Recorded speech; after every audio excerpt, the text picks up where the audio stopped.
Hello viewers, welcome to this video. अभी हम सब परेशान हैं दो चीज़ों को लेके। पहला, पोस्ट लॉकडाउन हमारी इंडियन इकोनॉमी किस तरफ जाएगी, हमारे फिनेंशियल सिचुएशंस क्या होंगे, हमारे पर्सनल फिनेंस में इस लॉकडाउन का क्या असर होगा। हम इस पे काफ़ी चिंतित भी हैं और इसके लिए हम काफ़ी तैयारी भी कर रहे हैं। आने वाले समय पे हमारा फिनेंशियल सिचुएशन क्या रहेगा या आर्थिक स्थिति क्या रहेगी, इस पे हम काफ़ी चिंतित है और हम इस पे सब लगे हुए हैं, सोच रहे हैं, डिस्कस कर रहे हैं। और दूसरा, हम सब के मन पे एक चीज़ बात घूम रही है और वो है कि 20 लाख करोड़ का जो पैकेज गवर्नमेंट ने अनाउंस की है उसका असर इंडियन इकोनॉमी में कैसे पड़ेगा, कब तक पड़ेगा और हमारे फिनेंशियल सिचुएशंस इस पे कितनी जल्दी इस पे सुधार आएगी या हमें उसका क्या बेनिफिट मिलेगा। इन दो चीज़ों पे हम काफ़ी डिस्कस कर रहे हैं, सोच रहे हैं। कहीं ना कहीं बैक ऑफ द माइंड हम सब के मन पे यही चल रहा है कि आने वाले समय पे हम कैसे सरवाइव करेंगे। तो कोशिश करते हैं इन दो पॉइंट को लेके बात करने की और हमें अपने पर्सनल फिनेंस में इस सिचुएशन में फिनेंशियल सिचुएशन को स्टेबल करने के लिए कौन सी चीज़ें करनी चाहिए, बेसिक चीज़ें हैं, उन बेसिक चीज़ों को ध्यान में रखना चाहिए और किस चीज़ पे ध्यान नहीं रखना चाहिए, ये चीज़ मैं कवर करूंगा इस वीडियो के ज़रिए। पहले आते हैं कि लॉकडाउन के बाद हमारी इकोनॉमी किस तरफ जाएगी। राइट, अभी क्या हो रहा है ना, अभी हम सब खर्च कहीं ना कहीं कम कर रहे हैं, हमारी स्पेंडिंग हैबिट बदल चुकी है। हम सब नीड बेस्ड स्पेंडिंग कर रहे हैं, मतलब कि जितनी ज़रूरत है हम उतनी खाली खर्च कर रहे हैं, बाकी पैसे को सेव करके रख रहे हैं ये सोच के कि आने वाले समय में मंदी के टाइम में हमें सरवाइव करना है। तो उसकी तैयारी हम अब से इसी तरह से कर रहे हैं और इसके कारण क्या हो रहा है, इकोनॉमी में प्रोडक्ट और सर्विसेज की डिमांड कम हो रही है। अब अगर हम खर्च नहीं करेंगे तो ऑब्वियस है प्रोडक्ट की डिमांड कम होगी, तो प्रोडक्ट का और सर्विसेज दोनों का डिमांड कम हो रहा है। अब जो मैन्युफैक्चरर है वो सोच रहा है कि फिर मैं प्रोडक्शन क्यों करूं अगर मार्केट में डिमांड कम है। तो तब वो वहां पे प्रोडक्शन में भी कमी आ रही है, डिस्ट्रीब्यूशंस में भी कमी आ रही है। तो हर बिजनेसेस अभी ये सोच रहा है कि हमें कॉस्ट कटिंग करना चाहिए, हमें पैसे को हमें भी बचा के रखना चाहिए, क्योंकि आने वाले समय में मंदी के समय में हमें सरवाइव करना है। तो जब सब कोई एक ही तरह सोच रहा है कि पैसे को बचा के रखना चाहिए और आगे मंदी आ रही है तो उसमें सरवाइव करना चाहिए, तो इससे ये चीज हो रहा है, इकोनॉमी में लिक्विडिटी क्राइसिस आ रही है। मतलब हम सब पैसे को ब्लॉक करके रखे हुए हैं, इकोनॉमी में ट्रांजैक्शन नहीं हो रहा है। अब जब इकोनॉमी में ट्रांजैक्शन नहीं होगा तो ऑब्वियस है इकोनॉमी कहीं ना कहीं डाउनफॉल होना शुरू होगा।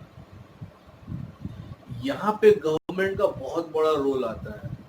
इस समय क्या करती है गवर्नमेंट, आके कोशिश करती है जो लिक्विडिटी क्राइसिस इकोनॉमी में चल रही है उस पे फोकस करके उस पे लिक्विडिटी लाने की कोशिश करती है। मतलब अलग तरह अगर मैं सिंपल भाषा में करूं तो इकोनॉमी में पैसे डालने की बात करती है।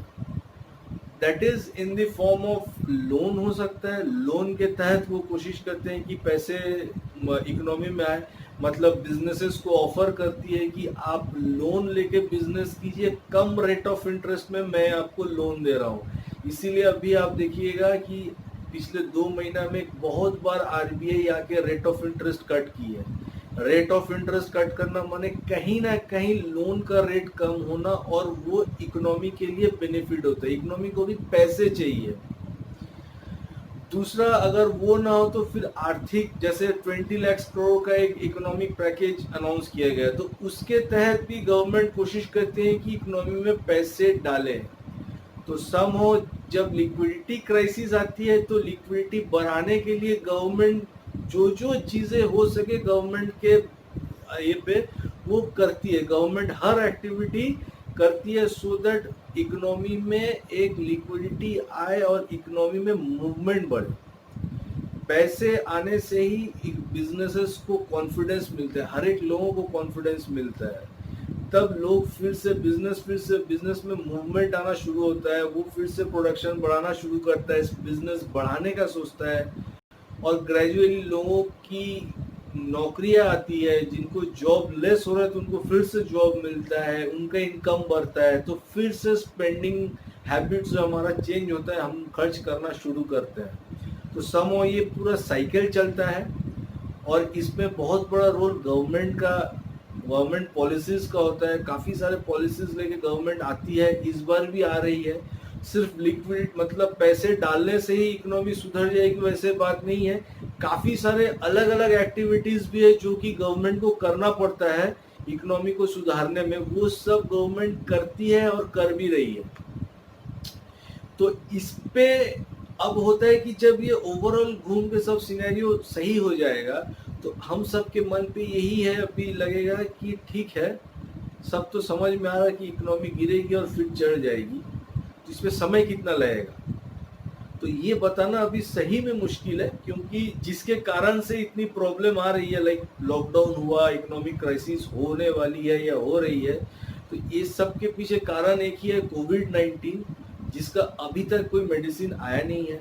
तो जब तक मेडिसिन नहीं आएगा तब तक बोलना मुश्किल है कि ये कितने दिन तक चलेगा। लेकिन ये 1-2 महीने में हमारी गवर्नमेंट ने मेडिकल इंफ्रास्ट्रक्चर को काफ़ी अच्छे से मैनेज किया और डेवलप किया, काफ़ी फास्ट डेवलप किया है। इस महामारी से लड़ने के लिए, पैंडेमिक के साथ लड़ने के लिए जो मेडिकल इंफ्रास्ट्रक्चर चाहिए, समहाउ 2 महीना पहले जो थी उससे आज काफ़ी इम्प्रूव्ड है।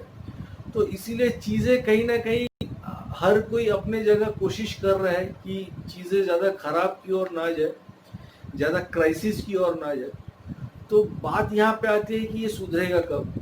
तो जब हमें एग्जैक्ट पता नहीं रहता कि सुधरेगा कब, सब जब मतलब समय, जब एक्चुअल टाइम हम जब नहीं ये करते हैं, तो हम लोग जनरली डेटा फॉलो करते हैं। तो हाल ही में IMF का एक फोरकास्ट आया था। IMF इंटरनेशनल मॉनेटरी फंड, ये बेसिकली एक ऑर्गेनाइजेशन है, इंटरनेशनल लेवल का ऑर्गेनाइजेशन है, जो कि 189 कंट्रीज के बिजनेसेस में मदद करती है और उनके इकोनॉमिक और फिनेंशियल कंडीशन को भी स्टेबल बनाने में इनका बहुत बड़ा हाथ रहता है। ये सब चीज़ों में काफ़ी एक्टिवली काम करती है। तो IMF का एक फोरकास्ट आया था जिसमें उन्होंने कहा कि इस फिनेंशियल ईयर में, करंट फिनेंशियल ईयर में, इंडियन इकोनॉमी 1.9% से ग्रो करेगी, मतलब कहीं ना कहीं इसमें गिरावट आएगी। बट जस्ट उसके एक साल बाद, फिनेंशियल ईयर 2021-2022, इस फिनेंशियल ईयर पे इंडियन इकोनॉमी 7.4% होगी। अगर सब कुछ सही रहा तब, अगर सही में चीज़ें, सही में मेडिसिन अगर आ जाता है टाइमली, अगर सब कुछ जो गवर्नमेंट कर रही है, जो पॉलिसीज ला रही है, अगर वो सही जगह में इम्प्लीमेंट होकर काम करना शुरू कर दे, तो शायद नेक्स्ट फाइनेंशियल ईयर में इंडियन इकोनॉमी में ग्रो एट 7.4%। तो अगर ये चीज़ होता है तो सिर्फ एक साल में 1.9 से लेके 7.4 इसी के आसपास अगर रहता भी है तो ह्यूज, मतलब मोर देन 3 टाइम्स ये ग्रो करेगी।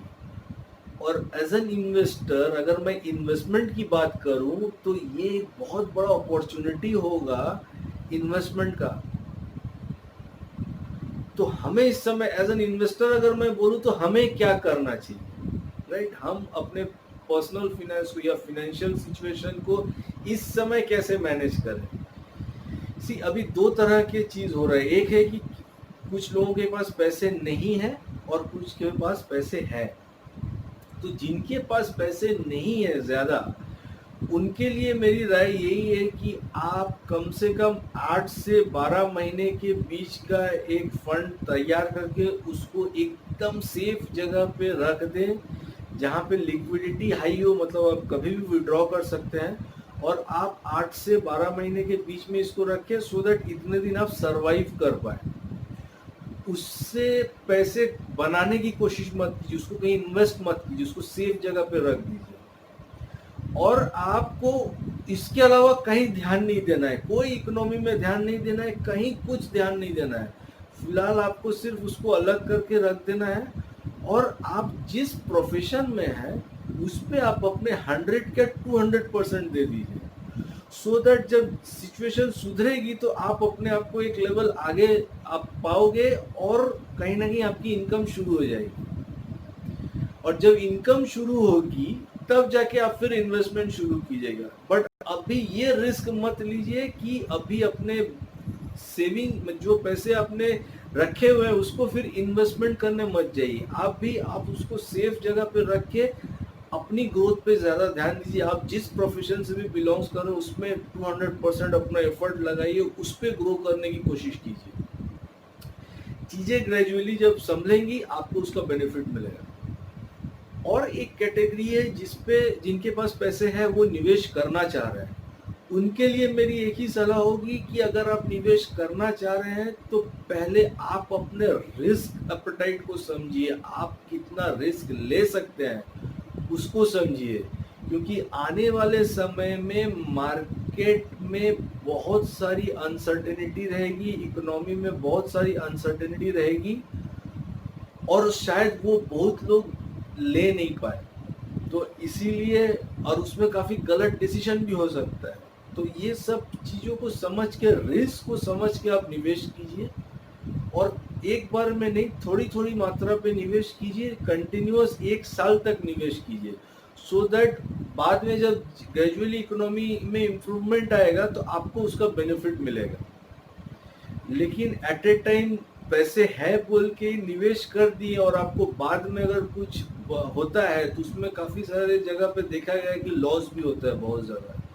तो इसीलिए निवेश करने के पहले बहुत बार सोचिएगा, सोच के आप अपने रिस्क को समझ के और वही पैसे को निवेश कीजिए जो कि आने वाले 4-5 साल आपको जरूरत नहीं है। उस पैसे को आप निवेश कीजिए और उस पर कंटिन्यू करते रहिए उसको। और जिनका इन्वेस्टमेंट चल रहा है, काफी लोग एसआईपी के माध्यम से निवेश कर रहे हैं। एसआईपी को अगर हो सके तो कंटिन्यू करते रहिए। अगर आप कंटिन्यू कर पा रहे हैं तो कंटिन्यू करते रहिए, क्योंकि इसका बेनिफिट आपको बाद में दिखेगा। अभी आप एकदम लोअर मार्केट में परचेस कर रहे हैं, एवरेजिंग हो रहा है, इसका बेनिफिट आपको बाद में दिखेगा, बट इस साल पेन रहेगा। तो इस चीज को समझ के ही निवेश कीजिए। अब दूसरा एक चीज सबके मन पे आता है कि 20 लाख करोड़ का 20 लाख करोड़ का जो अनाउंसमेंट हुआ पैकेज, उसका क्या बेनिफिट है। मेरी जो राय है, मैं जो समझ रहा हूँ, मैं एकदम सिंपल आप लोगों से ये चीज शेयर कर रहा हूँ। 20 लाख करोड़ कहीं ना कहीं इकोनॉमी में आ रही है, जा नहीं रही, इकोनॉमी में आ रही है। वो कोई भी फॉर्म में हो, लोन के फॉर्म में हो, पैकेज के फॉर्म में हो, जहीं पे भी हो, बट वो पैसे इकोनॉमी में आ रही है। और आज इकोनॉमी को लिक्विडिटी की जरूरत है। तो ऑब्वियस अगर वो सही जगह के पे सही टाइम पे अगर पहुंचे तो ये बहुत बड़ा बूस्ट होगा इकोनॉमी के लिए, बहुत बड़ी चीज होगी बिजनेसेस को कॉन्फिडेंस में लाने के लिए। हर बिजनेसमैन को इसमें कॉन्फिडेंस मिलेगा। ये बेसिकली फोकस किया गया है एमएसएमई और एग्रीकल्चर में, ये 2 जगह पे बहुत बड़ा फोकस है इस 20 लाख करोड़ का। तो और ये बहुत बड़ी पॉपुलेशन को कैटर करती है, माने ये कवर कर लेगी, ये एमएसएमई और एग्रीकल्चर मिला के बहुत बड़ी पॉपुलेशन को कवर करेगी। अगर इन लोगों को बेनिफिट मिलता है तो बहुत जल्द ही हम आने वाले समय पे इकोनॉमी को एक अलग लेवल पे देख पाएंगे। तो 20 लाख करोड़ का जो खेल है, इसमें ज्यादा अंदर घुसने की जरूरत नहीं है। चीजें को सिंपल तरीके से अगर मैं लूं तो हाँ, पैसे आ रहे हैं और ये इकोनॉमी को हेल्प करेगी, मदद करेगी आगे बढ़ने के लिए। मुझे डायरेक्टली अगर नहीं मिलेगा कोई बात नहीं, मुझे इनडायरेक्टली मिलेगा, क्योंकि अगर इकोनॉमी ग्रो करेगी तो मैं भी उसका पार्ट हूँ, मैं उसका बेनिफिट जरूर लूंगा एज एन इन्वेस्टर। और अगर मैं कहीं जॉब कर रहा हूँ तो मुझे जॉब मिलेगी, अगर मेरी बिजनेस है तो मेरी इनकम बढ़ेगी, तो कहीं ना कहीं मुझे इसका फायदा मिलेगा अगर इकोनॉमी ग्रो करेगी तो। और अभी गवर्नमेंट का फोकस सिर्फ और सिर्फ एक ही चीज में है कि वो वही एक्टिविटी कर रही है, वहीं पे पैसे डाल रही है जहां पे उनको इमीडिएट ग्रोथ दिखे। जो सब चीजें इकोनॉमी को डायरेक्ट अभी इम्पैक्ट करेगी उस पे वो ज्यादा फोकस करके उस पे पैसे डाल रही है। तो अगर किसी को इंडिविजुअली नहीं मिला है तो उसमें कोई डरने की मतलब अफसोस करने की ज़रूरत नहीं है, उसका बेनिफिट हमें ज़रूर बाद में मिलेगा। तो यही दो सिचुएशन पे हम मेरी राय यही थी। और हाँ, मैं एक ही चीज़ बोलूँगा, निवेश करेंगे तो काफ़ी सोच समझ के, आने वाले समय में काफ़ी अनसर्टेनिटी रहेगी, लेकिन हाँ उसको अगर आप झेल पाएंगे तभी आप निवेश कीजिए, अदरवाइज कुछ दिन और अपने पैसे को होल्ड करके सिचुएशन देख के आगे निवेश। आशा करता हूँ ये वीडियो आपको अच्छी लगी होगी। अगर अच्छी लगी होगी तो लोगों के साथ शेयर कीजिए और मेरे इस चैनल को सब्सक्राइब कीजिए और वीडियो को लाइक कीजिए।